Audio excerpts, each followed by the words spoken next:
London Bridge was instrumental for the development of London.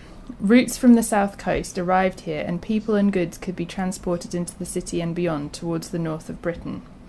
On the Southbank, outside the City of London, an area of entertainment developed with inns, theatres, brothels, an ecclesiastical administration, and a prison. The first bridge was built by the Romans in around 55 AD and was made from timber. It was very close to today's London Bridge. The bridge was made of wood. Through fire and war, the bridge was destroyed and rebuilt several times in the course of a millennium. In 1176, a more durable stone bridge was constructed. This medieval stone bridge lasted for more than 600 years. It had houses built on either side and a drawbridge. The Golden Hind was a galleon that belonged to Sir Francis Drake, an adventurer and privateer during the time of Elizabeth I. Francis Drake looted a number of Spanish ships that sailed from South America to Spain, loaded with gold and silver from a newly discovered continent. English ships attacking and looting Spanish ships was a major reason that led to war between the two countries.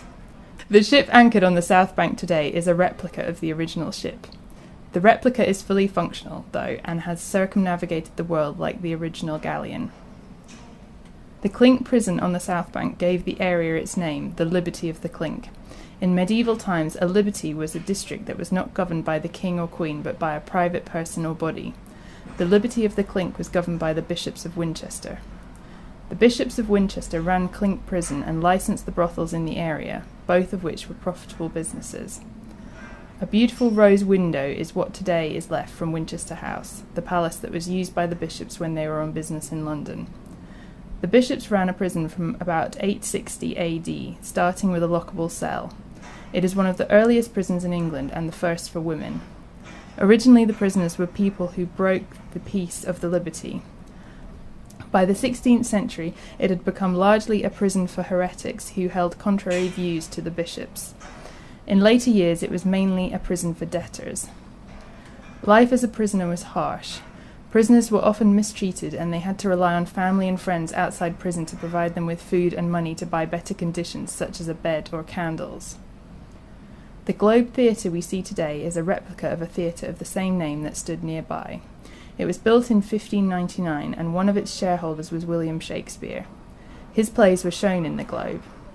The theatre burnt down when a cannon used in a play ignited the thatched roof. The theatre was rebuilt. The Globe was closed in 1642 when the strict Puritan Christians came to power and entertainment became a forbidden pleasure. The tradition of the Southbank as an area of entertainment continues in our times. The Tate Modern was a power station until 1981. In the year 2000, it rose again as an art gallery, indeed the most visited modern art gallery in the world, with around 4.7 million visitors per year. The Royal Festival Hall was opened in 1951 as a concert hall, and the Royal National Theatre in 1976.